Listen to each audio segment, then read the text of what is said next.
अस्सलामुअलैकुम and welcome to my channel. आज की इस वीडियो में हम प्रीसपोजिशन और उसकी टाइप्स को फर्दर डिस्कस करेंगे।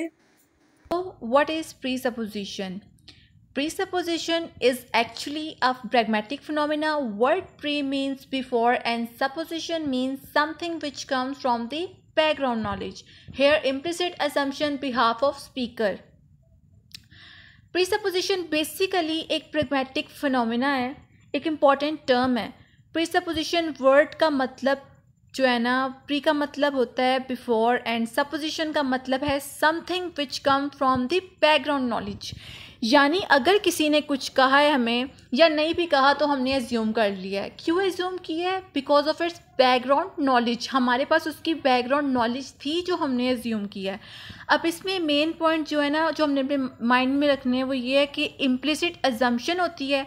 Implicit assumption means not utter by someone, यानी किसी ने कुछ नहीं कहा और हमने एज्यूम कर लिया। अब इसमें हमारी एब्स्ट्रैक्ट फीलिंग्स भी आती हैं, ठीक है। अब हमारे पास एग्जांपल है, have you stop eating meat.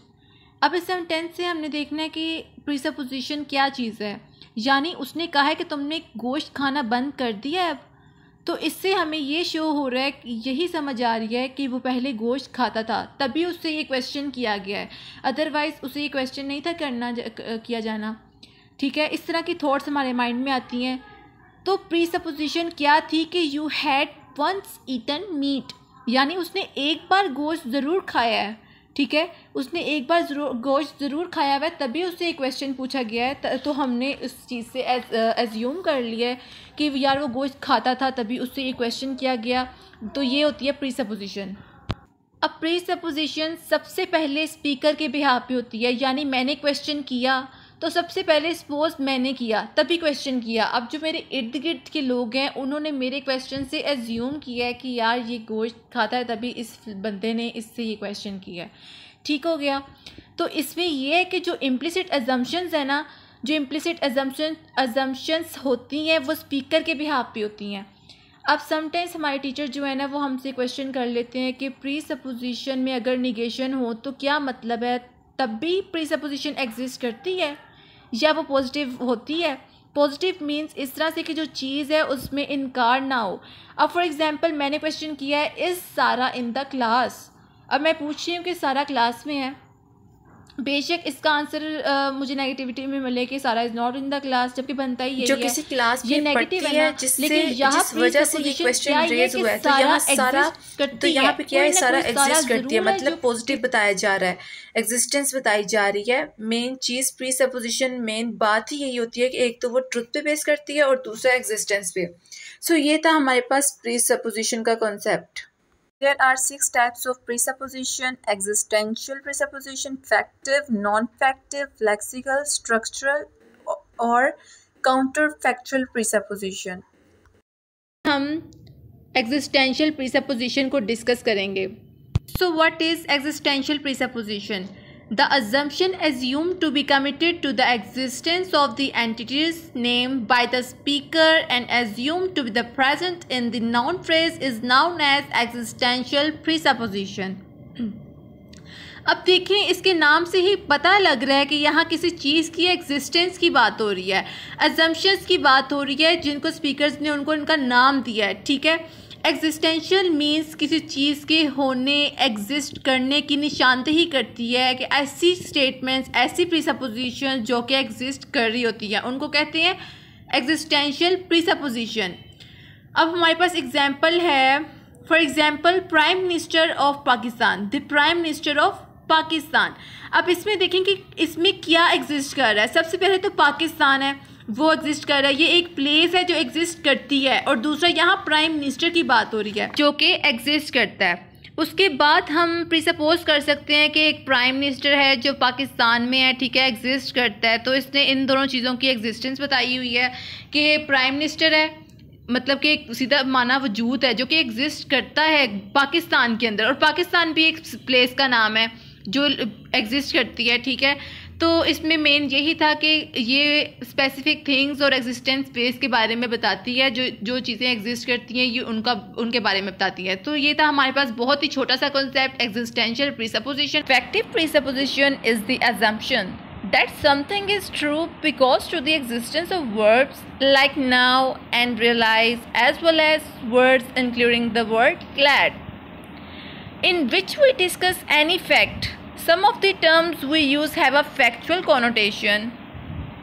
फैक्टिव प्रीसपोजिशन में हमने बेसिकली किसी फैक्ट और स्टेट के बारे में बात करनी है, ठीक है, उसे डिस्कस करना होता है। बेसिकली फैक्टिव प्रीसपोजिशन में होता ही यही है कि हमने इसमें किसी फैक्ट के बारे में बात करनी होती है। वो use some specific words for this, इसके लिए हमने कुछ स्पेसिफिक वर्ड यूज़ करने होते हैं जिसकी वजह से हमें पता लगता है कि ये फैक्टिव है। Okay, for example everybody knows that John is smart. इसमें देखें, इसमें फैक्ट क्या है, इसमें हमें कैसे पता चल रहा है कि ये फैक्टिव प्रीसपोजिशन है। नोज, वर्ड नोज की वजह से हमें पता चल रहा है कि ये फैक्टिव प्रीसपोजिशन है, ठीक है। और इसमें फैक्ट क्या है, फैक्ट ये है कि जॉन इज़ स्मार्ट, कि हर सबको पता है कि जॉन स्मार्ट है, ठीक है। अब नेक्स्ट हमारे पास एग्जांपल है, she didn't realise he was ill, कि उसे पता नहीं चला कि वो बीमार था, ठीक है। अब हमें कैसे पता चला है कि वो, इसमें फैक्ट क्या है, इसमें फैक्ट जो है वो रियलाइज वर्ड है, जिसकी वजह से ये जो है सेंटेंस का पता चल रहा है कि ये फैक्टिव प्रीसपोजिशन बात हो रही है, ठीक है। और इसमें फैक्ट क्या है, फैक्ट है ही वाज इल, वो बीमार है, उसे पता नहीं चला कि वो बीमार है। अब नेक्स्ट हमारे पास एग्जाम्पल है, आई wasn't aware that she was married. अब इसमें निगेशन आ जाती है, कि निगेशन आ भी जाती है लेकिन फिर भी इसमें कोई फ़र्क नहीं पड़ता सेंटेंस का। क्यों? क्योंकि देखें, अगर हम कहें कि I was aware that she was married, तो इसके अंदर फैक्ट क्या है, शी वॉज मैरिड, ठीक है। इसमें ये फैक्ट है कि वो शादीशुदा है। अब हम अगर ये कहते हैं निगेशन में, अगर इसको ले आए सेंटेंस को कि I was not aware that she was married, note आ गया, ये निगेशन में आ गया ये सेंटेंस। लेकिन फैक्ट क्या है, फैक्ट तो वही रहेगा ना, फैक्ट तो नहीं ना चेंज हुआ। तो ये होता है factive presupposition. What is non factive presupposition? It is an assumption that something is not true. We use words like dream, imagine and pretend with the presupposition that what follows is not true. इसमें ये बात हो रही है कि non factive प्रीसपोजिशन जो होती है ना, वो ट्रुथ पे बेस नहीं करती, इसमें सिर्फ हमारी इमेजिनेशंस होती हैं। जैसे कि हमने प्रीवियस वीडियो में डिस्कस किया था फैक्टिव प्रीसपोजिशन के बारे में, कि फैक्टिव प्रीसपोजिशन बेसिकली किसी फैक्ट और स्टेट के बारे में बताती है। इसमें कुछ ऐसे वर्ड यूज़ होते हैं, वर्ब्स यूज़ होते हैं जिससे हमें पता लगता है कि ये फैक्टिव प्रीसपोजिशन है। सेम उसी तरह नहीं, ये बिल्कुल उसके ऑपोजिट है। ये फैक्टिव प्रीसपोजिशन के ऑपोजिट है नॉन फैक्टिव प्रीसपोजिशन, ठीक है। इसमें भी कुछ ऐसे वर्ब्स यूज़ होते हैं जिससे हमें पता लगता है कि ये नॉन फैक्टिव प्रीसपोजिशन है।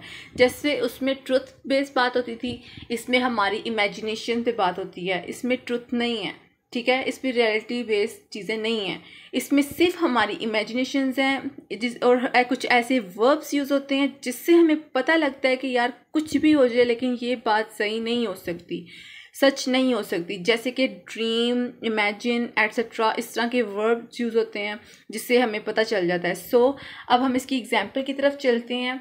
इसकी फर्स्ट एग्जाम्पल है, ही प्रिटेंड्स टू बी ओके। देखें, वो प्रिटेंड कर रहा है कि वो ठीक है। अब किससे हमें पता लग रहा है कि ये नॉन फैक्टिव प्रीसपोजिशन है? प्रिटेंड, वर्ड प्रिटेंड से हमें पता लग रहा है कि ये नॉन फैक्टिव प्रीसपोजिशन है, ठीक है। वो ठीक होने का ड्रामा कर रहा है लेकिन वो ठीक नहीं है, ओके। तो यहाँ पे नॉन फैक्टिव प्रीसपोजिशन क्या आती है? He is not okay. अब नेक्स्ट एग्जाम्पल है हमारी तरफ पास, we imagined we were in London. अब देखें यहाँ पे कौन सा ऐसा वर्ड है जिससे हमें पता लग रहा है कि ये नॉन फैक्टिव प्रीसपोजिशन है? इमेजिन। वर्ड इमेजिन से हमें पता लग रहा है कि वो नॉन फैक्टिव प्रीसपोजिशन है, ठीक है। इसमें ये है, we were not in London, वो कभी लंदन गया ही नहीं था लेकिन बस वो इमेजिन कर रहा है कि वो लंदन में है, ठीक है।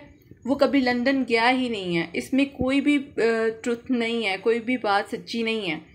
सो ये है हमारे पास non factive प्रीसपोजिशन। Non factive प्रीसपोजिशन imagination पे बेस करती है, इसका रियलिटी से कोई लेना देना नहीं होता। Lexical presupposition is the conventional interpretation of the use of a form with its asserted meaning is that another non-asserted meaning is understood. Lexical presupposition जो होती है ना, वो बेसिकली इसमें कुछ ऐसे वर्ड्स यूज़ होते हैं जो कि एजर्टेड और नॉन एजर्टेड मीनिंग देते हैं, जिसकी वजह से जो चीज़ें होती हैं ना वो बिल्कुल क्लियर हो जाती हैं और वो एक्शन शो करते हैं। For example, he manage to repair this cycle. अब इसमें देखें वर्ड मैनेज यूज़ हुआ है, ठीक है। इसका मतलब जो है ना वो ये है कि वो उसने सक्सीड हासिल कर लिया, वो कामयाब हो गया है, वो साइकिल रिपेयर करने में कामयाब हो गया है, वो बिल्कुल सक्सेसफुल हो गया है। और जहाँ जो वर्ड है ना रिपेयर द क्लॉक, वो है नॉन एजर्टेड, ठीक है। एजर्टेड मीनिंग की हमें कैसे समझ है, अब देखें ही टू रिपेयर द साइकिल, इसमें देखें ये मैनेज जो है ना, इसमें देखें कुछ मैसेज कन्वे हो रहा है, नहीं हो रहा ना। अब जो वर्ड मैनेज है ना, अब जो इसमें वर्ड मैनेज को यूज़ किया गया है वो हमें मीनिंग दे रहा है कि ये एजर्टेड मीनिंग है, ठीक है। इसकी वजह से सारा जो सेंटेंस है ना वो क्लियर हो रहा है कि वो साइकिल रिपेयर करने में कामयाब हो गया है। अब हाल ही अगर हम मैनेज को निकाल देंगे, सिंपल रखेंगे ही टू रिपेयर दिस साइकिल, इससे मैसेज जो है वो कन्वे नहीं होगा। अब नेक्स्ट देखें, अगर हम इसी सेंटेंस को अगर हम निगेशन में ले जाएं कि he didn't manage to repair this cycle, देखें इसमें क्या है कि वो साइकिल जो है ना ठीक करने में कामयाब नहीं हो गया, वो फेल्ड है, ठीक है। अब इसमें एजर्टेड मीनिंग क्या रहेगा, एजर्टेड मीनिंग तो मैनेज ही रहेगा, लेकिन जो है ना इसमें निगेशन आ जाती है कि वो साइकिल जो है ना ठीक करने में कामयाब नहीं हुआ, ये निगेशन आई है इसमें कि वो फेल्ड है, पहले वाले में सक्सेसफुल हो गया था और दूसरे वाले में फेल्ड है। अब नेक्स्ट हमारे पास जो है ना एग्जाम्पल है ही स्टॉप्ड स्मोकिंग, ठीक है। यहाँ पे जो वर्ड स्टॉप यूज़ हुआ है ना, इसे हम कहेंगे कि ये एजर्टेड वर्ड है, ठीक है। उसके बाद ये जो स्मोकिंग है ना, ये नॉन एजर्टेड है। स्टॉप ने क्या शो किया है, इसने ये शो किया है कि जो लेक्सिकल वर्ब था ना, इसने स्मोकिंग के बारे में बताया है कि वो पहले स्मोकिंग करता था लेकिन अब उसने स्मोकिंग छोड़ दी है। अब यहाँ हम एजर्टेड मीनिंग जो है ना उसको ख़त्म कर देंगे, स्टॉप को ख़त्म कर देंगे, ठीक है। तो क्या बना, ही इज़ स्मोकिंग, तो कोई सेंस बन रही है इस सेंटेंस की, क्यों कन्वे हो रहा है इस मैसेज से, कोई मैसेज कन्वे हो ही नहीं रहा। तो इससे हमें क्या पता चलता है कि एजर्टेड मीनिंग से ही हमें नॉन एजर्टेड का पता लगता है। मींस एजर्टेड मीनिंग ही लेके जाता है नॉन एजर्टेड की तरफ, ठीक है। और नॉन एजर्टेड से ही पता लगता है कि वो ये काम करता था, मीन टू से ही यूज्ड टू स्मोक। और इसमें अब स्टॉप का वर्ड यूज़ हुआ है तो हमें पता लगा कि उसने अब स्मोकिंग करना छोड़ दिया है, वो पहले ज़रूर करता था। सो ये था हमारा बहुत ही छोटा सा कॉन्सेप्ट लेक्सिकल प्रीसपोजिशन के। Structural presupposition is one that is related with the use of specific words and phrases. Certain sentence forms have been examined as customarily and consistently. In this situation, assuming the part of the structure is already assumed to be true. In this scenario, speakers can employ structures to regard information as presupposed, allowing the audience to accept it as true. अब structure प्रीसपोजिशन basically ये होती है कि इसमें हमने questions देखने होते हैं कि WH क्वेश्चंस जो होते हैं ना वो हैं इसके अंदर, वो आते हैं इसके अंदर, ठीक है, जो कि ट्रुथ के बारे में बात कर रहे होते हैं। जहाँ भी WH क्वेश्चन आ जाएगा ना वो मतलब आपको समझ लग जाएगी कि ये स्ट्रक्चरल प्रीसपोजिशन है। अब WH क्वेश्चंस जो होते हैं ना वो स्टार्ट होते हैं व्हेन, वेयर, व्हाट, व्हिच, ये सारे जो होते हैं ना ये WH क्वेश्चंस होते हैं, ठीक है। यानी जो इसमें आपने सिर्फ दो चीज़ें माइंड में रखनी है, ठीक है, दो मेन चीज़ें हैं इसके अंदर, वो आपने माइंड में रखनी है कि नंबर वन जो एक में तो ये एक मेन बात है ना कि जो चीज़ के बारे में बात हो रही होती है ना वो रियलिटी पे बेस करती है, ठीक है, ट्रुथ पे बेस करती है। और दूसरी चीज़ कि आप किस तरह से आप रिकॉग्नाइज कर सकते हैं वो ये है कि WH क्वेश्चन पे बेस करते हैं, ठीक है। यानी जो सेंटेंस और जो स्ट्रक्चर है वो ट्रुथ पे बेस कर रहा होता है इसके अंदर। सो ये होता है स्ट्रक्चरल प्रीसपोजिशन। अब हम इसके एग्जाम्पल की तरफ चलते हैं। सबसे पहली एग्जाम्पल है हमारे पास, where did you buy the sale. अब यहाँ पे सेल फ़ोन की बात हो रही है, ठीक है। अब यहाँ पे क्वेश्चन किया जा रहा है तुमने सेल फ़ोन कब ख़रीदा। यहाँ पे देखें प्रीसपोजिशन क्या है, रियलिटी क्या है, you bought the cell phone, यानी तुम एक सेल फ़ोन ख़रीद चुकी हो और यही सब शो कर रहे हैं कि ये चीज़ रियलिटी बेस है, ठीक है। अब नेक्स्ट एग्जाम्पल है हमारे पास, व्हेन डिड ही लीव। अब ये WH क्वेश्चन है, ठीक है, ये भी WH क्वेश्चन है और पहले वाला भी WH क्वेश्चन था, ठीक है। इसका मतलब ये है कि स्ट्रक्चरल प्रपोजिशन है, प्रीसपोजिशन है, सॉरी।